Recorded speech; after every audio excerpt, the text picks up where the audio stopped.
Beethoven. 1. Youth in Bonn, 1770 to 1792. He was born on December 16, 1770. Bonn was the seat of the Prince Archbishop Elector of Cologne, one of those Rhineland principalities which, before Napoleon secularized them, were ruled by Catholic archbishops engagingly secular and inclined to support well-behaved artists. A considerable part of Bonn's 9,560 population was dependent upon the electoral establishment. Beethoven's grandfather was a bass singer in the elector's choir. His father, Johann van Beethoven, was a tenor there. The family, of Dutch stock, had come from a village near Louvain. The Dutch van indicated place of origin and did not, like the German von or the French de, indicate titled and propertied nobility. Grandfather and father were inclined to excessive drinking, and something of this passed down to the composer. In the year 1767, Johann van Beethoven married the young widow Maria Magdalena Kverik-Leim, daughter of a cook in Ehrenbreitstein. She developed into a mother much beloved by her famous son for her soft heart and easy ways. She gave her husband 7 children, 4 of whom died in infancy. The survivors were the brothers Ludwig, Caspar Karl, 1774 to 1815, and Nikolaus Johann, 1776 to 1848. The father's salary of 300 florins as electoral court tenorist was apparently his sole income. The family lived in a poor quarter of Bonn, and the young Beethoven's surroundings and associations were not of a kind to make him a gentleman. He remained a rough-hewn rebel to the end. Hoping to improve the family income by developing a son into a child prodigy, Beethoven's father induced or compelled the 4-year-old boy to practice at the clavier or on the violin many hours in the day, occasionally at night. Apparently the boy had no spontaneous urge to music, and according to divers witnesses, he had to be urged on by a severe discipline that sometimes brought him to tears. The torture succeeded, and the boy came to love the art that had cost him so many painful hours. At the age of 8, with another pupil, he was displayed in a public concert, March 26, 1778, with financial results unrecorded. In any case, the father was encouraged to engage teachers who could lead Ludwig into the higher subtleties of music. Aside from this, he received little formal education. We hear of his attending a school where he learned enough Latin to salt some of his letters with humorous Latin inventions. He picked up enough French, which was the Esperanto of the time, to write it intelligibly. He never learned to spell correctly in any language and seldom bothered to punctuate. But he read some good books, ranging from Scott's novels to Persian poetry, and copied into his notebooks morsels of wisdom from his reading. His only sport was in his fingers. He loved to improvise, and in that game only Abt Vogler could match him. In 1784, Maria Theresa's youngest son, Maximilian Francis, was appointed Elector of Cologne and took up his residence in Bonn. He was a kindly man, enthusiastic about food and music. He became the fattest man in Europe, but also he brought together an orchestra of 31 pieces. Beethoven, aged 14, played the viola in that ensemble and was also listed as deputy court organist with a salary of 150 gulden per year. A report to the elector in 1785 described him as of good capability, of good quiet behavior, and poor. Despite some evidence of sexual ventures, the good behavior and growing competence of the youth led to his receiving from the elector in 1787 permission and funds for a trip to Vienna for instruction in musical composition. Soon after his arrival, he was received by Mozart, who heard him play and praised him with disappointing moderation, apparently thinking that the piece had been long rehearsed. Suspecting this suspicion, Beethoven asked Mozart to give him on the piano a theme for variations. Mozart was astonished at the youth's fertility of invention and sureness of touch, and said to his friends, "Keep your eyes on him. Some day he will give the world something to talk about." But this story has too familiar an air. Mozart appears to have given the boy some lessons, but the death of Mozart's father, Leopold, on May 28, 1787, and news that Beethoven's mother was dying, cut this relationship short. Ludwig hurried back to Bonn and was at his mother's bedside when she died on July 17th. The father, whose tenor voice had long since decayed, wrote to the Elector, describing his extreme poverty and appealing for help. No answer is recorded, but another singer in the choir came to the rescue. In 1788, Ludwig himself added to the family income by giving piano lessons to Eleonora von Brüning and her brother Lawrence.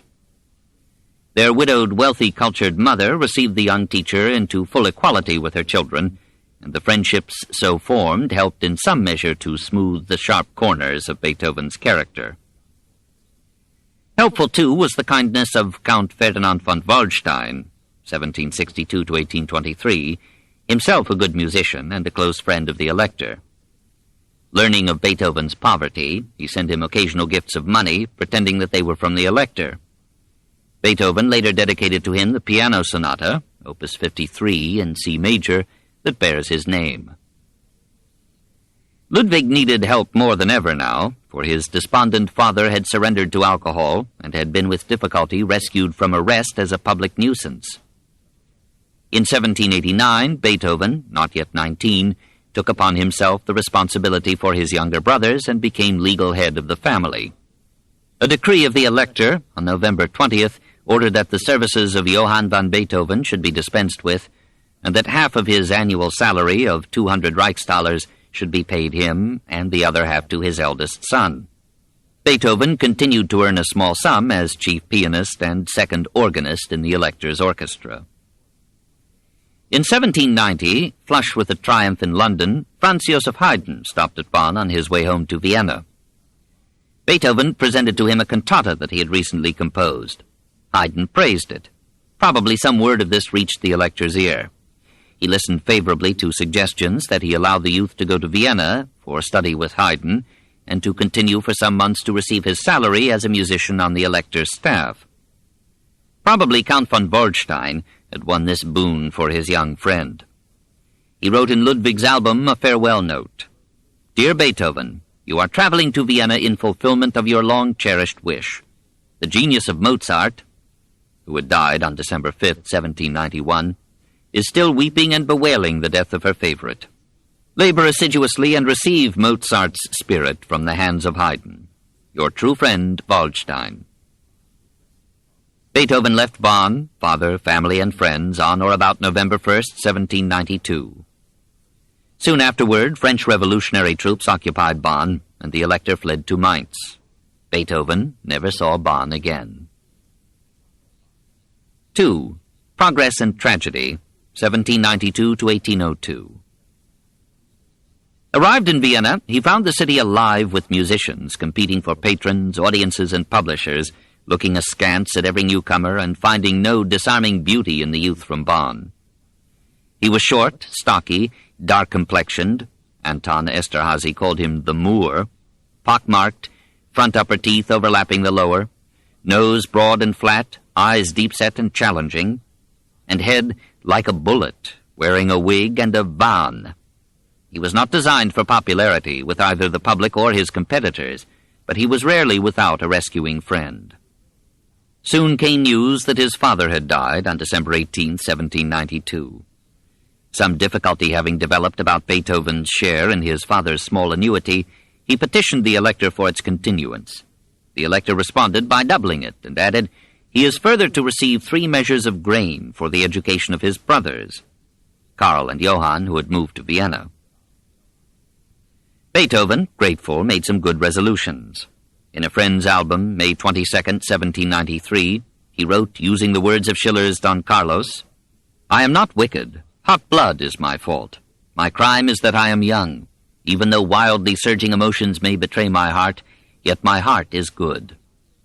He resolved to do good wherever possible, to love liberty above all else, never to deny the truth, even before the throne.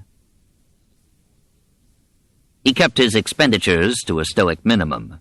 For December 1792, 14 florins for rent, 6 florins for rent of a piano, eating each time 12 kreutzer, meals with wine 6.5 florins.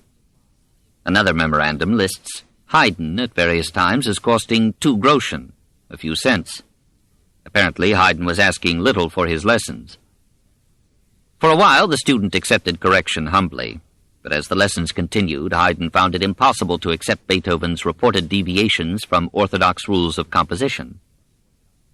Toward the end of 1793, Beethoven quit his aging master and went 3 times a week to study counterpoint with a man more famous as teacher than as composer, Johann Georg Albrechtsberger. Concurrently, 3 times a week, he studied violin with Ignaz Schuppanzig.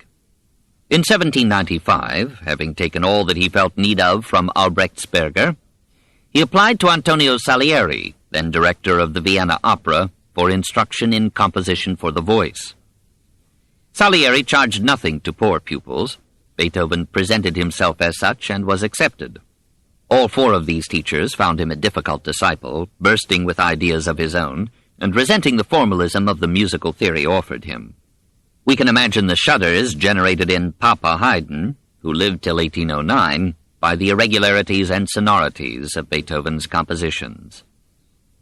Despite, perhaps because of, his deviations from traveled roads, Beethoven's performances won him, by 1794, a reputation as the most interesting pianist in Vienna. The pianoforte had won its battle with the harpsichord. Johann Christian Bach in 1768 had begun performing solos on it in England. Mozart adopted it. Haydn followed suit in 1780.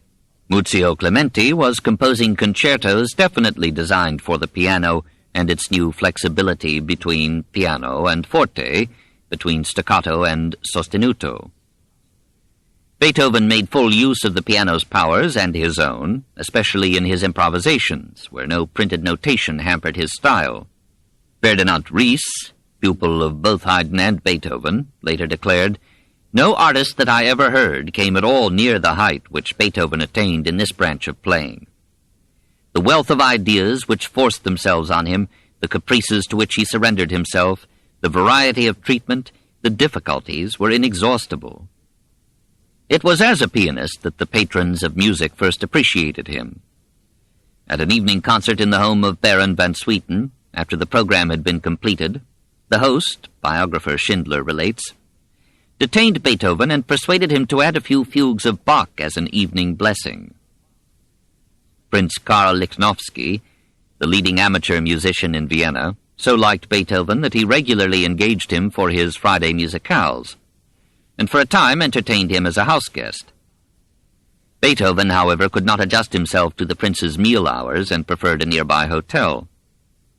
The most enthusiastic of the composer's titled patrons was Prince Lobkowitz, an excellent violinist, who spent nearly all his income on music and musicians. For years he helped Beethoven, despite quarrels, and he took in good spirit Beethoven's insistence on being treated as a social equal.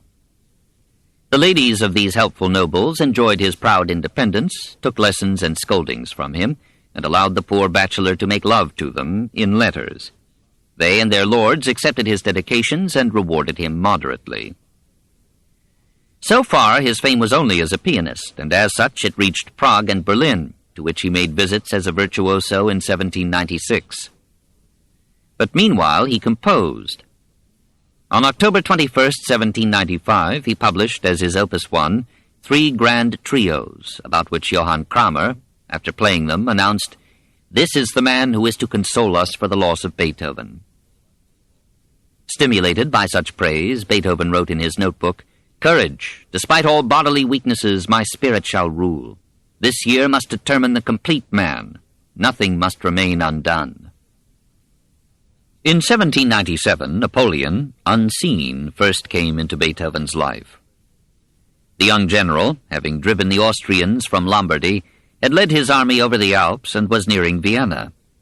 The surprised capital extemporized defense as well as it could with guns and hymns. Now Haydn wrote Austria's national anthem, "Gott erhalte Franz den Kaiser, unsern guten Kaiser Franz." And Beethoven produced music for another war song, "Ein großes deutsches Volk sind wir." These spirited compositions were later to be worth many regiments, but they did not move Napoleon, who exacted a humiliating peace. A year later, General Bernadotte came to Vienna as the new French ambassador and shocked the citizens by raising from his balcony the French revolutionary tricolor flag. Beethoven, who had frankly expressed Republican ideas, openly declared his admiration of Bonaparte and was often seen at the ambassador's receptions. Apparently it was Bernadotte who suggested to Beethoven the idea of a composition honoring Napoleon. Seeking to tap nearer services, Ludwig in 1799 dedicated his Opus 13, Grande Sonate Pathétique, to Prince Lichnowsky in gratitude for favors received or hoped for. The prince responded in 1800 by putting 600 gulden at Beethoven's disposal, "until I obtain a suitable appointment." This sonata began simply, as if in humble filiation from Mozart. Then it proceeded to a difficult intricacy that would later seem simple beside the almost aggressive complexity and power of the Hammerklavier sonatas or the Appassionata. Still easy on eyes and hands were the First Symphony of 1800 and the Moonlight Sonata in C-sharp minor of 1801.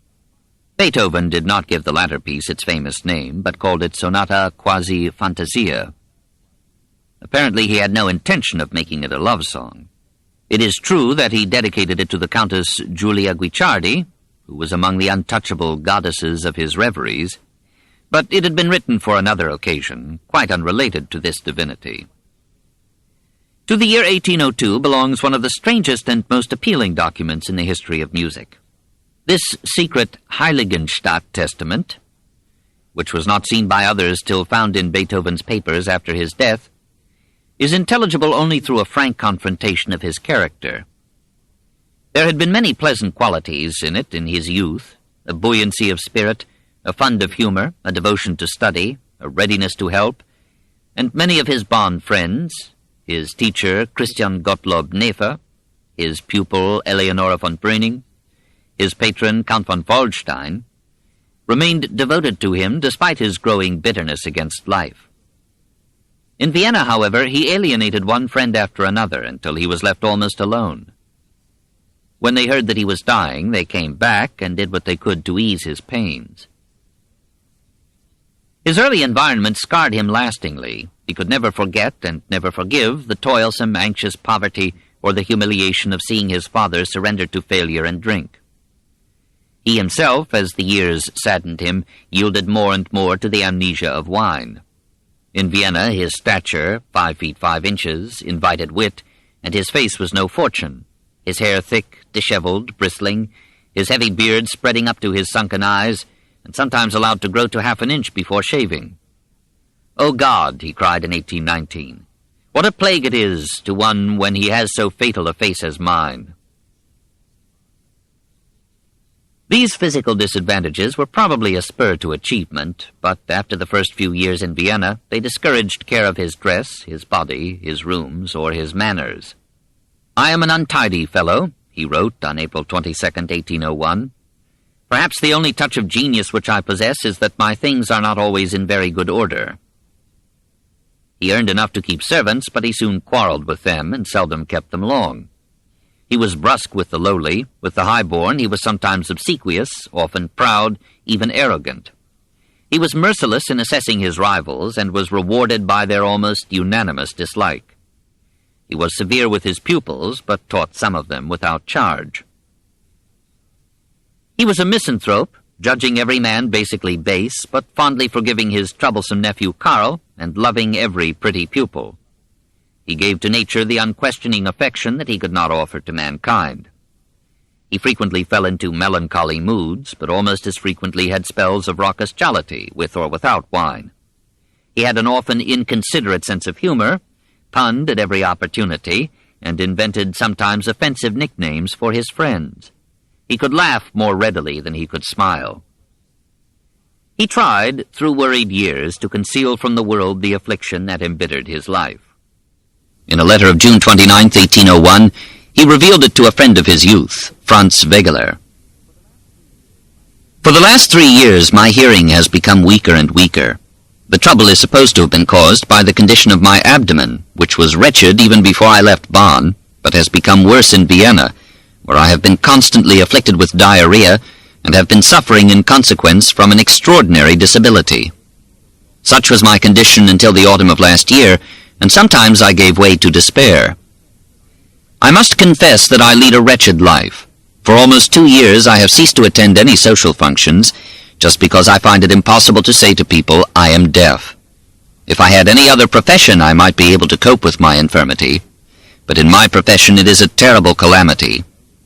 Heaven alone knows what is to become of me. Already I have cursed my Creator and my existence. I beg you not to say anything about my condition to anyone, not even to Lorcan. Eleonora von Brüning.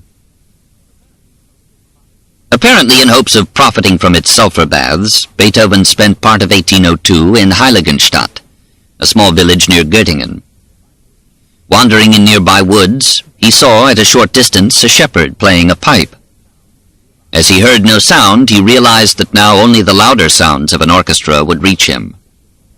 He had already begun to conduct as well as to perform and compose, and the implications of this peasant's unheard pipe threw him into despair.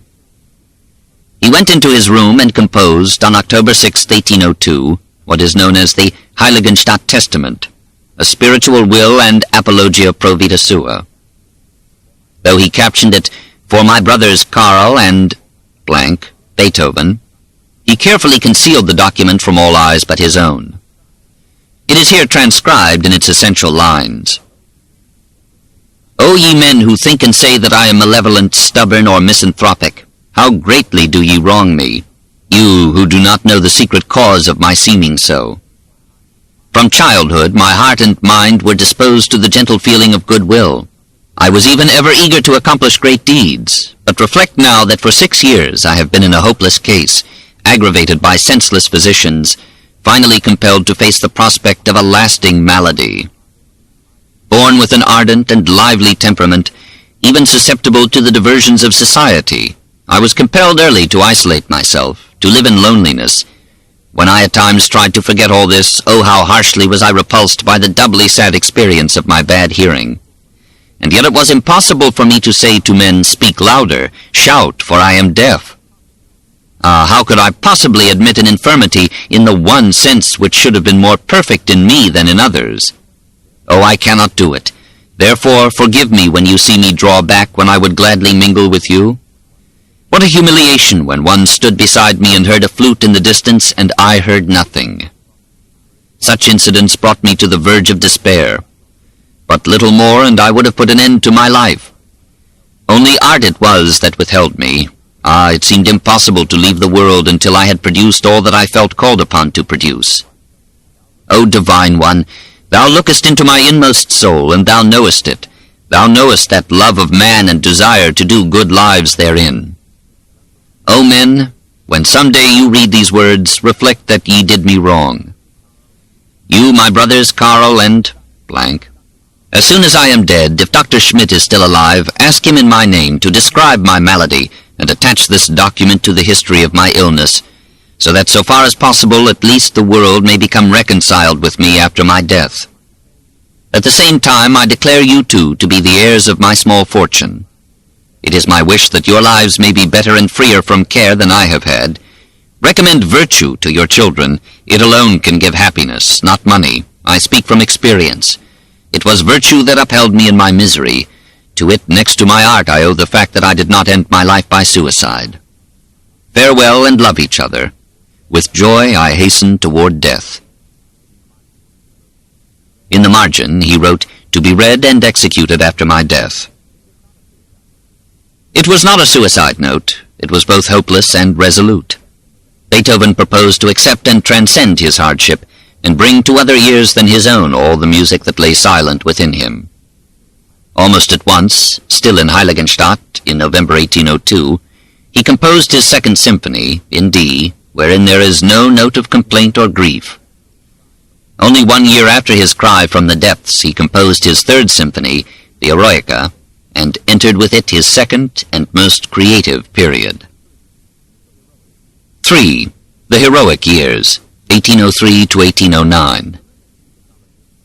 The learned musicologists who have been trailed in these hesitant pages divide Beethoven's productive career into 3 periods: 1792 to 1802, 1803 to 1816, 1817 to 1824. In the first, he worked tentatively in the simple and placid style of Mozart and Haydn. In the second period, he made greater demands upon the performers in tempo, dexterity, and force. He explored contrasts of mood from tenderness to power. He gave rein to his inventiveness in variation and to his flair for improvisation, but he subjected these to the logic of affiliation and development. He changed the sex of the sonata and the symphony from feminine sentiment and delicacy to masculine assertiveness and will. As if to signalize the change, Beethoven now replaced the minuet in the third movement with a scherzo, frolicking with notes, laughing in the face of fate. Now he found in music an answer to misfortune. He could absorb himself in the creation of music that would make the death of his body a passing incident in an extended life. When I am playing and composing, my affliction hampers me least. He could no longer hear his melodies with his physical ears, but he could hear them with his eyes, with the musician's secret ability to transfer imagined notes into spots and lines of ink, and then hear them soundless from the printed pages. Almost all the works of this period became classics, appearing through succeeding generations in orchestral repertoires. The Kreutzer Sonata, Opus 47, composed in 1803 for violinist George Bridgetower, was dedicated to Rudolf Kreutzer, teacher of the violin in the Paris Conservatory of Music. Beethoven had met him in Vienna in 1798. Kreutzer judged the piece alien to his style or mood and seems never to have played it publicly. Beethoven ranked as the best of his symphonies the Eroica, composed in 1803 to 1804. Half the world knows the story about its original dedication to Napoleon. Despite his titled friends and judicious dedications, Beethoven remained to the end of his life a resolute Republican, and he applauded the seizure and reconstitution of the French government by Bonaparte in 1799 to 1800 as a move toward responsible rule. In 1802, however, he expressed his regret that Napoleon had signed a concordat with the Church. Now, he wrote, everything is going back to the old track. As to the dedication, let an eyewitness, Ferdinand Ries, tell the tale. In this symphony, Beethoven had Bonaparte in his mind, but as he was when he was first consul. Beethoven esteemed him greatly at the time, and likened him to the greatest Roman consuls. I, as well as several of his more intimate friends, saw a copy of the Eroica score lying upon his table, with the word Buonaparte at the extreme top of the title page, and at the extreme bottom Luigi van Beethoven, but not another word. I was the first to bring him the intelligence that Bonaparte had proclaimed himself emperor, whereupon he flew into a rage and cried out, "Is then he too nothing more than an ordinary human being? Now he will trample on all the rights of man and indulge only his ambition. He will exalt himself above all others, become a tyrant." Beethoven went to the table, took hold of the title page by the top, tore it in two, and threw it on the floor. The first page was rewritten, and only then did the symphony receive the title Sinfonia Eroica. When the symphony was published in 1805, it bore the title Heroic Symphony to Celebrate the Memory of a Great Man. It received its first public performance April 7, 1805, in the Theater an der Wien. Beethoven conducted despite his defective hearing. His style of conducting accorded with his character. Excitable, demanding, most extravagant. At a pianissimo he would crouch down so as to be hidden by the desk, and then as the crescendo increased, would gradually rise, beating all the time, until at the fortissimo he would spring into the air with his arms extended as if wishing to float on the clouds. The symphony was criticized for strange modulations and violent transitions, undesirable originality, and excessive length. The critic advised Beethoven to go back to his earlier and simpler style. Beethoven winced and growled and worked on. Giving another hostage to fortune, he tried his hand at opera. On November 20th, 1805, he conducted the premiere of Leonora. But Napoleon's troops had occupied Vienna on November 13th. The Emperor Francis and the leading nobles had fled. The citizens were in no mood for opera. The performance was a resounding failure, despite the applause of the French officers in the scanty audience. Beethoven was told that his opera was too long and clumsily arranged. He shortened and revised it and offered it a second time on March 29, 1806. Again it failed. 8 years later, when the city teemed with the Congress of Vienna, the opera, renamed Fidelio, was given a third trial and achieved a moderate success. Beethoven's mode of composition had become attuned to instruments with greater range and flexibility than the human voice. The singers, however anxious to break new barriers, simply could not sing some soaring passages, and at last they rebelled. The opera is occasionally staged today, borne on the wings of the composer's fame, and with revisions that he can no longer revise. From that difficult and unrewarding experience, he passed on to one masterpiece after another. In 1805, he presented Piano Concerto in G, No. 4, Opus 58, second only to the fifth in the affection of virtuosos. He celebrated the year 1806 with the Sonata in F minor, Opus 57, later christened Appassionata, and added 3 quartets, Opus 59, dedicated to Count Andreas Razumovsky, Russian ambassador at Vienna. In March 1807, Beethoven's friends, probably to console him for the failure of his opera, organized a benefit concert for him. There he conducted his symphonies No. 1, 2, and 3, the Eroica, and his new symphony No. 4 in B-flat, Opus 60. We are not told how the audience bore up under this surfeit. In 1806, Prince Miklos Nikolaus Esterházy commissioned Beethoven to compose a mass for the name day of his wife. Beethoven went to the Esterházy Chateau at Eisenstadt in Hungary and presented there his Mass in C, Opus 86, on September 13, 1807. After the performance, the prince asked him, "But my dear Beethoven, what is this you have done again?" Beethoven interpreted the question as expressing dissatisfaction, and he left the chateau before his invitation had run out. He signalized 1808 with 2 symphonies now known throughout the world, Symphony No. 5 in C minor, and the 6th or Pastoral Symphony in F. They appear to have been composed concurrently through several years in alternations of mood between the brooding of the 5th and the gaiety of the 6th. Fitly, they received their premiere together on December 22, 1808. Frequent repetitions have lessened their charm, even for old music lovers. We are no longer moved by fate knocking at the door or birds warbling in the trees, but perhaps the fading of our enchantment is due to the lack of musical education that might have equipped us to follow with appreciation and pleasure the logic of thematic contrasts and developments, the cooperation of counterpoint, the playful rivalry of different instruments, the dialogue of winds and strings, the mood of each movement, the structure and direction of the whole. Minds are differently molded, some to feelings, some to ideas. It must have been as hard for Hegel to understand Beethoven as for Beethoven, or anyone, to understand Hegel. In 1808 to 1809, he composed the Piano Concerto No. 5 in E-flat, Opus 73, known as The Emperor. Of all his works, this is the most lovable, the most enduringly beautiful, the one of which we never tire. However often we have heard it, we are moved beyond words by its sparkling vivacity, its gay inventiveness, its inexhaustible fountains of feeling and delight. In this concerto, a man rising triumphantly out of apparent disaster wrote an ode to joy far more convincing than the stentorian chorus of the Ninth Symphony. Perhaps the happiness of the Emperor Concerto and the Pastoral Symphony reflected Beethoven's increasing prosperity. In 1808, he had been engaged as piano teacher by Archduke Rudolph, the youngest son of the Emperor Francis.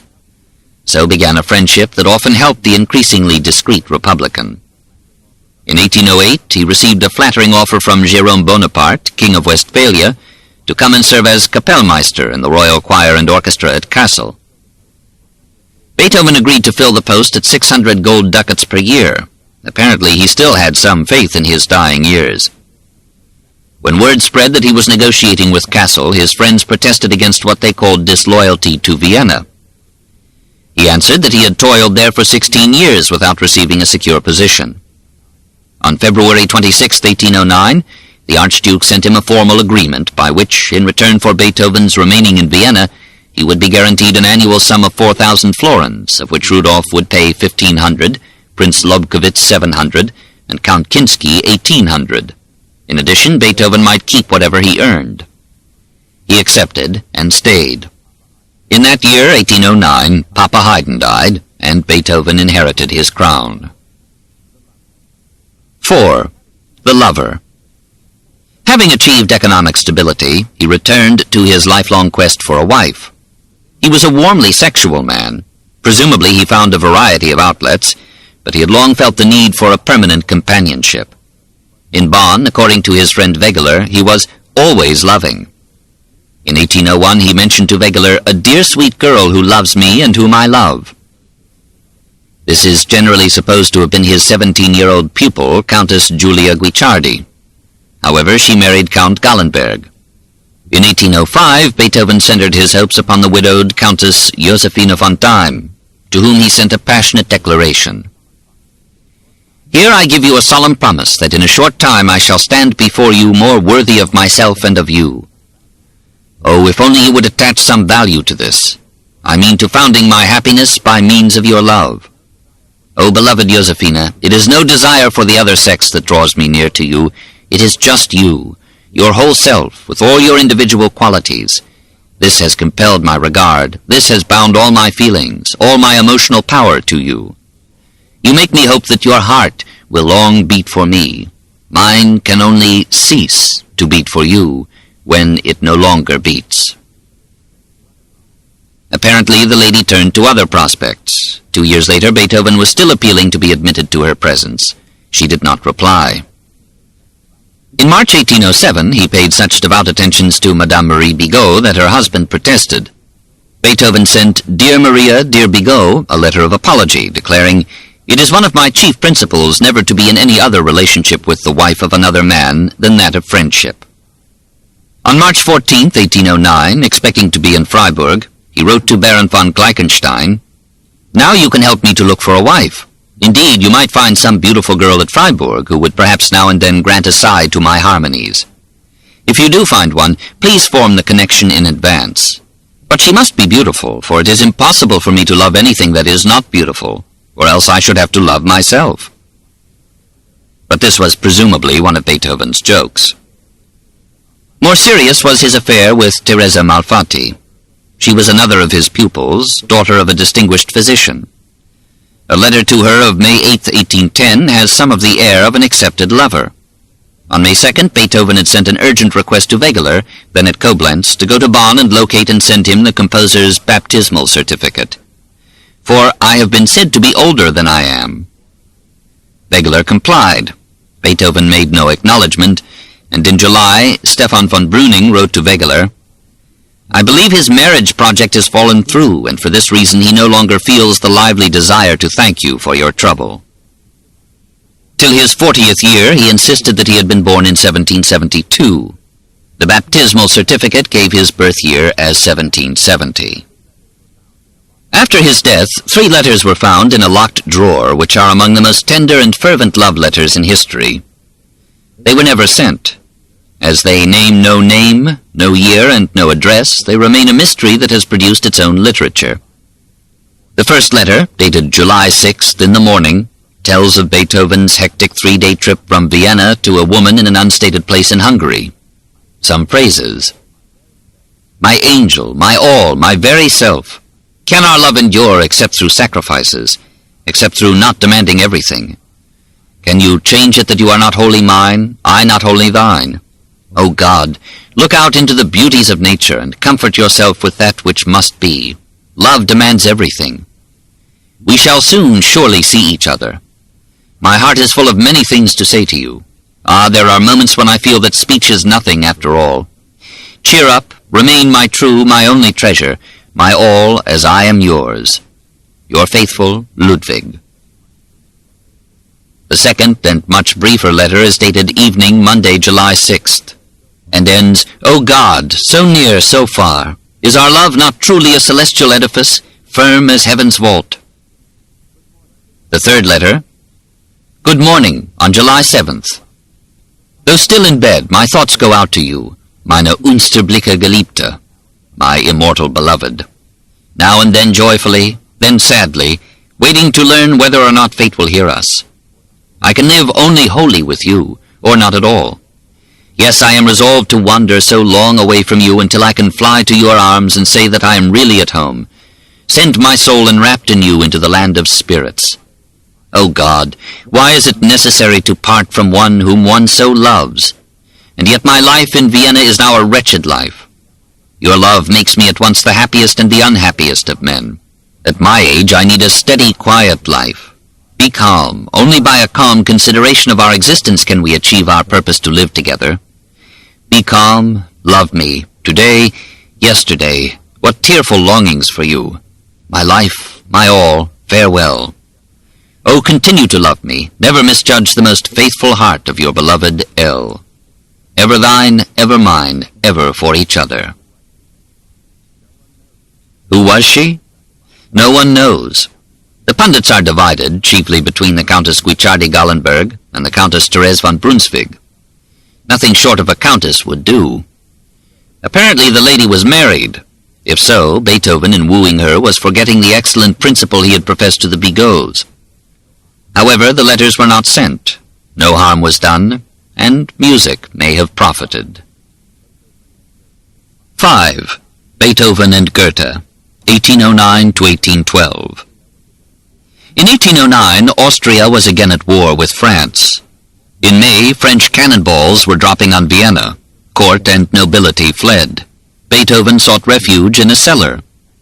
The city surrendered, the victors taxed the commonalty 1/10 of a year's income, the well-to-do 1/3.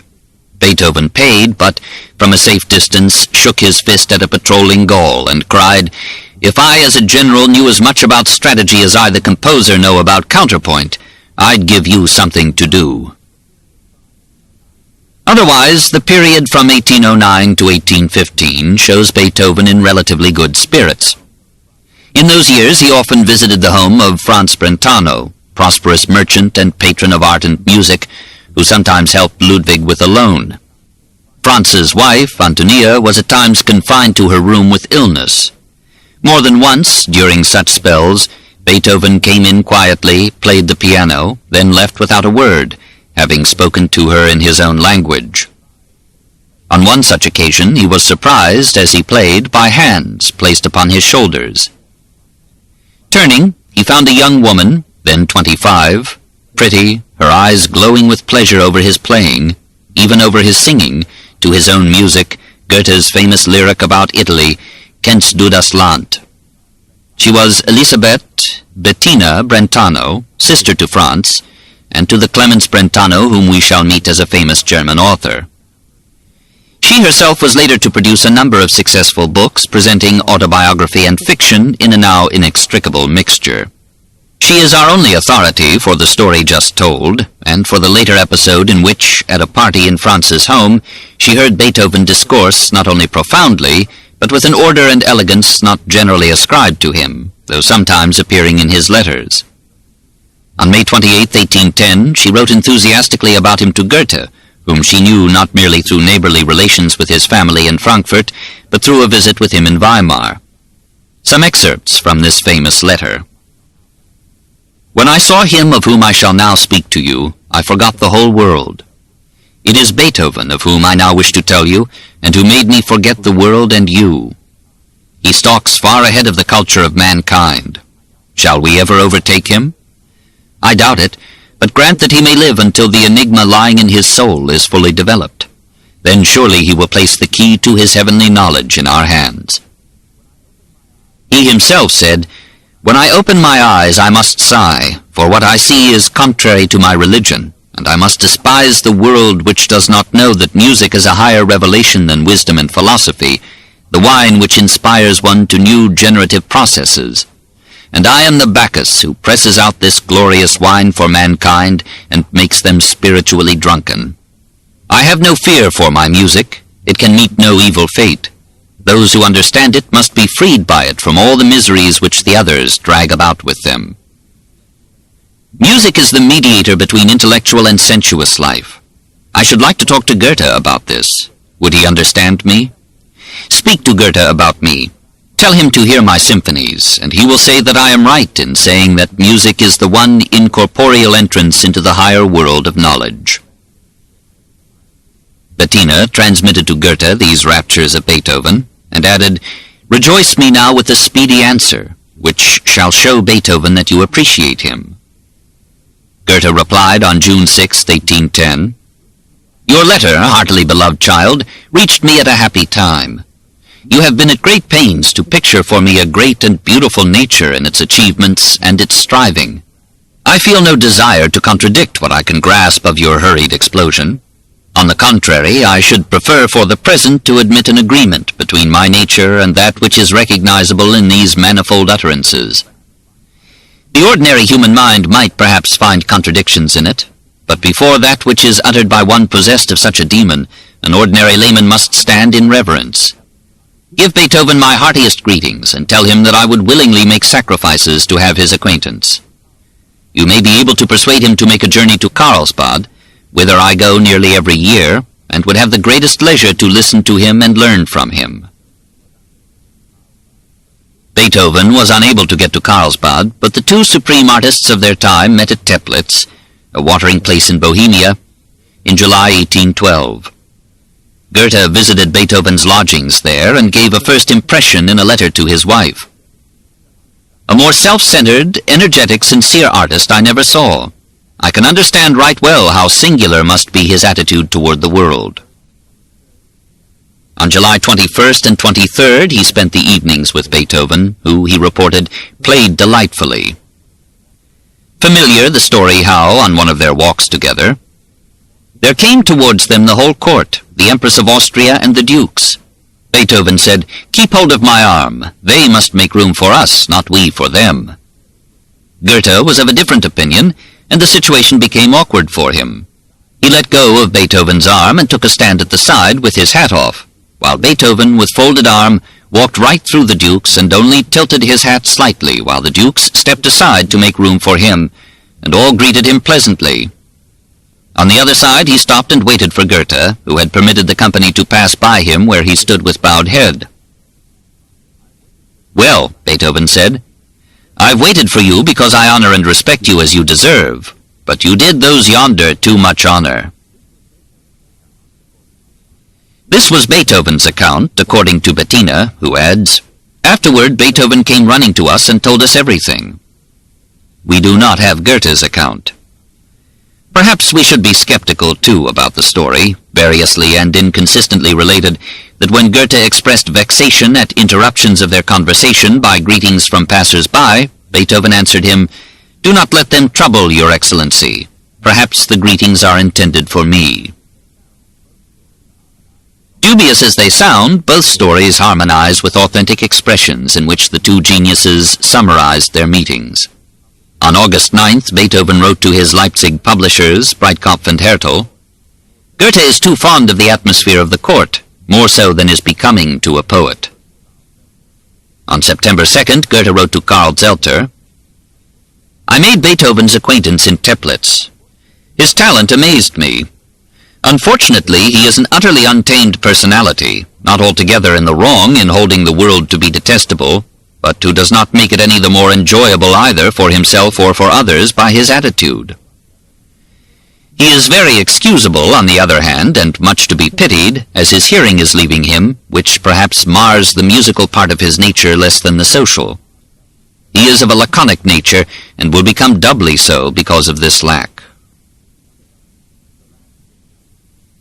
6. The Last Victories, 1811 to 1824. Wherever he went, he composed. In 1811, he gave final form to Opus 97 in B-flat, a trio for piano, violin, and violoncello, and dedicated it to the Archduke Rudolph, whence its name. It is one of his brightest, clearest, cleanest works, least confused by profusion, almost statuesque in its organic form. His last appearance as a performer was at the piano in a presentation of this classic in April 1814. He was now so deaf that he had lost the proper adjustment of hand and pedal pressure to musical intent. Some of the fortissimi drowned out the strings, while some pianissimi were inaudible. In May 1812, while Napoleon was massing 500,000 men for death in Russia, Beethoven issued his 7th Symphony, which, less often performed, seems now to wear better than the 5th or the 6th. Here is a somber dirge for lost greatness and shattered hopes. and here too is tenderness for fading but cherished loves, and a quest for understanding and peace. As its funeral march was an unwitting 1812 overture to Napoleon's disaster in Moscow, so its premiere, on December 8, 1813, was contemporary with the collapse of Napoleon's power in Germany and Spain. The enthusiastic reception of this symphony gladdened for a time the aging pessimist, who continued to produce masterpieces that for him had to be like those on Keats's Grecian urn, ditties of no tone. The Eighth Symphony, written in October 1812, first performed on February 27, 1814, was not so well received. The master had relaxed and had decided to be playful. It did not quite accord with the mood of a nation watching its fate daily hanging on the fortunes of war. But now we may delight in the jolly, prancing scherzando, whose persistent punctuation apparently made fun of a recent invention, the metronome. The most successful of Beethoven's compositions was Die Schlacht von Vittoria, offered in Vienna on December 8, 1813, to celebrate the battle in which Wellington had definitely destroyed French power in Spain. The news brought tardy satisfaction to the Austrian capital, which had been repeatedly humiliated by the apparently invincible Corsican. Now, for the first time, Beethoven became really famous in his adopted city. The music, we are told, hardly deserved its triumph. Die Schlacht war schlecht. Its subject and success made Beethoven popular with the dignitaries who, in 1814, attended the Congress of Vienna. The composer forgivably took the opportunity to organize a benefit concert for himself. The imperial court, resplendent with victory, offered him the use of its spacious Redoutensaal. Beethoven sent personal invitations to the notables of the Congress. 6,000 persons attended, and Beethoven was enabled to hide a substantial sum to cushion his future and his nephews. On November 11, 1815, his brother Karl died, after bequeathing a small sum to Ludwig and appointing him co-guardian with the widow of an 8-year-old son, Karl. From 1815 to 1826, Beethoven carried on in letters and the courts a searing contest with widow Theresia for control of Karl's movements, education, and soul. Theresia had brought Karl Sr. a dowry and a house, but had lapsed into adultery. She confessed to her husband, who forgave her. Beethoven never forgave her, and considered her unfit to guide Karl's development. We shall not follow that quarrel in its wearing length and sordid details. In 1826, Karl, torn between mother and uncle, tried to kill himself. Beethoven finally acknowledged the failure of his loving rigor. Karl recovered, joined the army, and took care of himself reasonably well. With the year 1817, Beethoven passed into the final period of his creative life. Long a revolutionist in private politics, he now made open war against classic norms, welcomed the Romantic movement into music, and gave to the sonata and the symphony a looser structure that subordinated the old rules to a rampant freedom of emotional and personal expression. Something of the wild spirit that had spoken in France through Rousseau and the Revolution, in Germany through Sturm und Drang, in young Goethe's Werther's Leiden, and young Schiller's Die Räuber, then in the poems of Tieck and Novalis, in the prose of the Schlegels, in the philosophies of Fichte and Schelling. Something of all this came down to Beethoven, and found rich soil in his natural emotionalism and individualistic pride. An old system of law, convention, and restraint collapsed in art as in politics, leaving the resolute individual free to express or embody his feelings and desires in a joyful bursting of old rules, bonds, and forms. Beethoven mocked the masses as asses, the nobles as impostors, their conventions and courtesies as irrelevant to artistic creation. He refused to be imprisoned in molds fashioned by the dead, even by such melodious dead as Bach and Handel, Haydn and Mozart and Gluck. He made his own revolution, even his own terror, and made his Ode to Joy a declaration of independence even in expectation of death. The three Hammerklavier sonatas formed a bridge between the second period and the third. Even their name was a revolt. Some angry Teutons, tired of Italian domination in the language and income of music, had proposed using German instead of Italian words for musical notations and instruments. So the majestic pianoforte should discard that Italian word for low and strong, and be called Hammerklavier, since the tones were produced by little hammers striking strings. Beethoven readily accepted the idea and wrote Sigmund Steiner, manufacturer of musical instruments, on January 13, 1817, instead of pianoforte, Hammerklavier, which settles the matter once for all. The most remarkable of the Hammerklavier sonatas is the second, Opus 106, in B-flat, written in 1818-19 as a Grosse Sonate für das Hammerklavier. Beethoven told Czerny that it was to remain his greatest piece for the piano, and this judgment has been confirmed by pianists in every succeeding generation. It seems to express a somber resignation to old age, illness, and a darkening solitude, and yet it is a triumph of art over despair. It was in further rejection of such despondency that Beethoven wrote the Ninth Symphony. He began work on it in 1818, concurrently with the Missa Solemnis, which was to be performed at the installation of Archduke Rudolf as Archbishop of Olmütz. The Mass was finished first, in 1823, 3 years too late for the installation. Anxious to add to the little hoard that he had accumulated as a refuge against old age and as a bequest to nephew Karl, Beethoven conceived the notion of selling subscriptions for pre-publication copies of his Mass. He sent invitations to this effect to the sovereigns of Europe, asking from each of them 50 ducats in gold. Acceptances came in slowly, but by 1825 10 had come.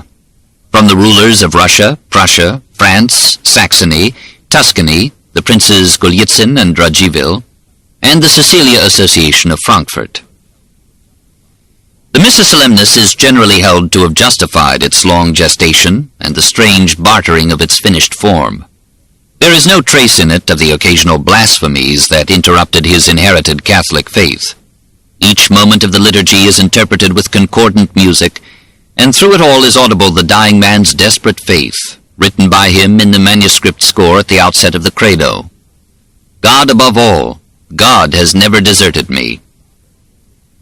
The music is too powerful to be an expression of Christian humility, but the dedicated concentration of each part and phrase and the sustained majesty of the whole make the Missa Solemnis the fit and final offering of a great flawed spirit to an incomprehensible God.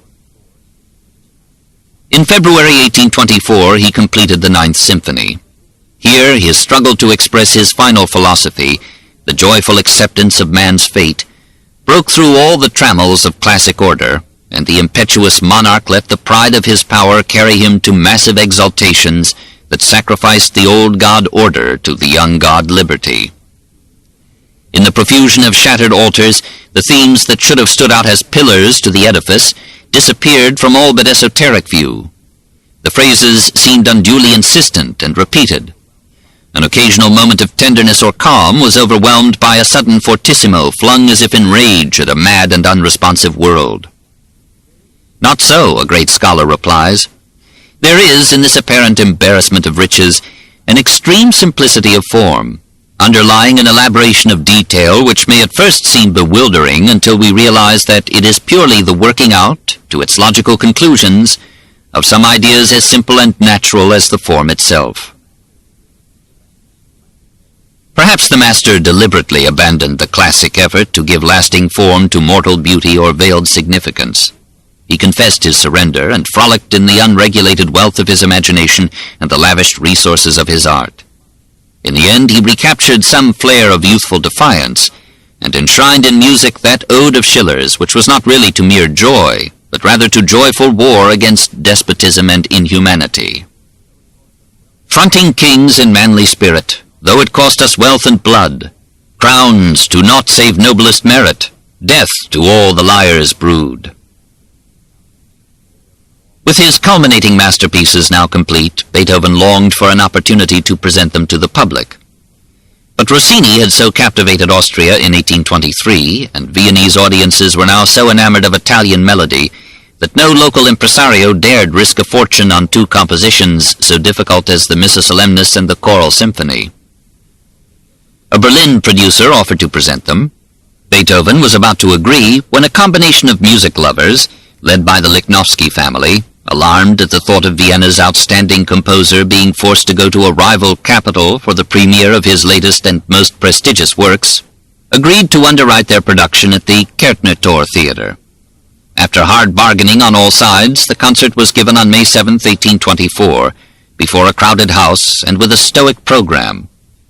An overture, the consecration of the house, 4 parts of the Missa Solemnis, and the Ninth Symphony, with a stentorian German chorus to crown it all.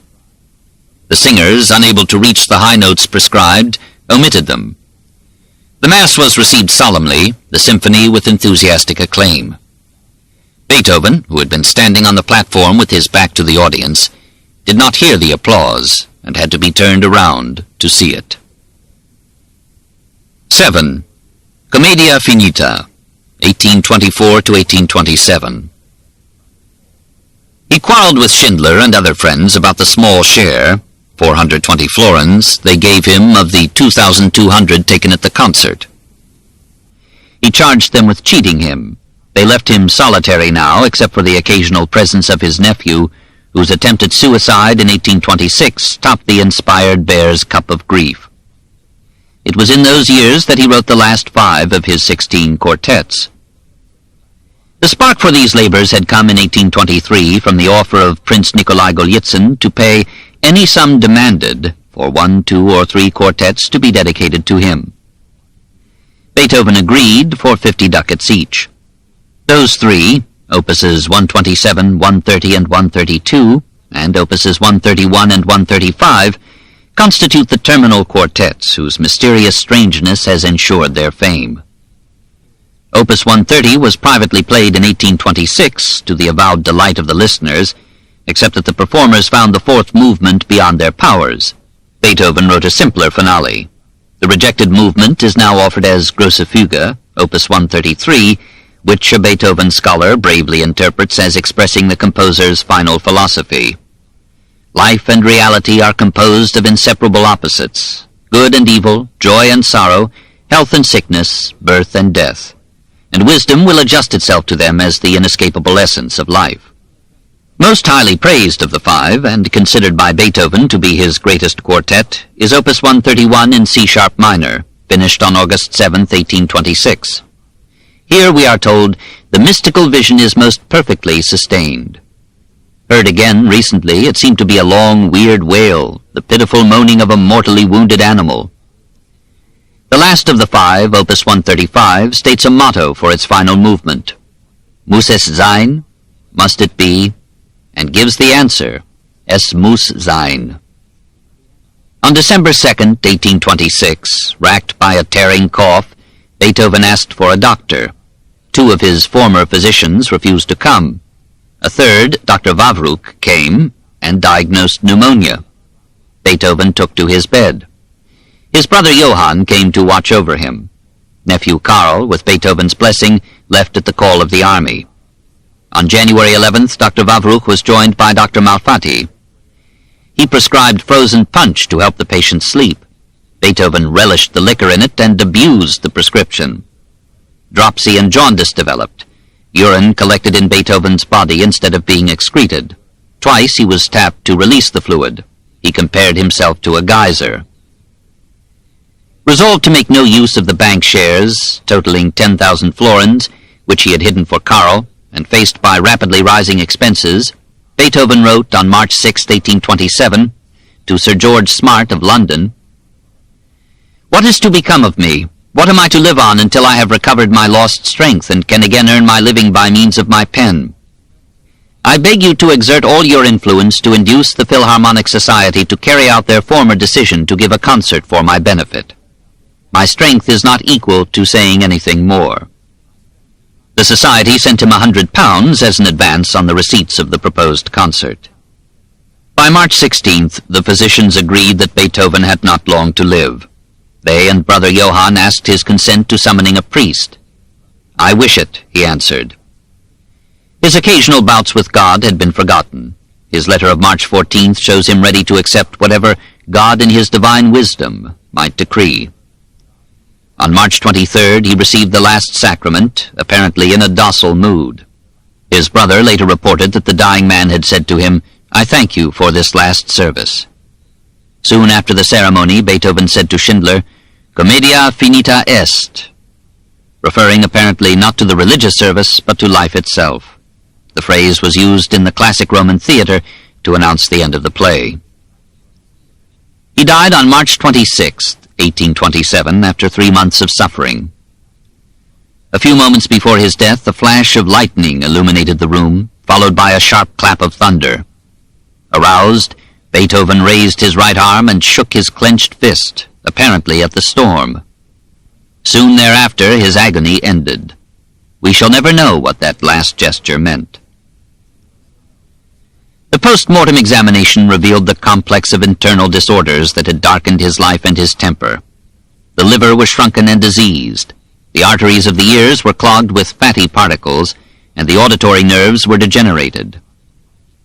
The pains in the head, indigestion, colic, and jaundice, of which he frequently complained, and the deep depression which gives the key to so many of his letters, would all follow naturally from the chronic inflammation of the liver and the digestive derangements to which it would give rise. Probably his love of walking and the open air had moderated these ailments and had given him most of the painless hours in his life. His funeral was attended by 30,000 persons. Hummel, the pianist, and Kreutzer, the violinist, were among the pallbearers.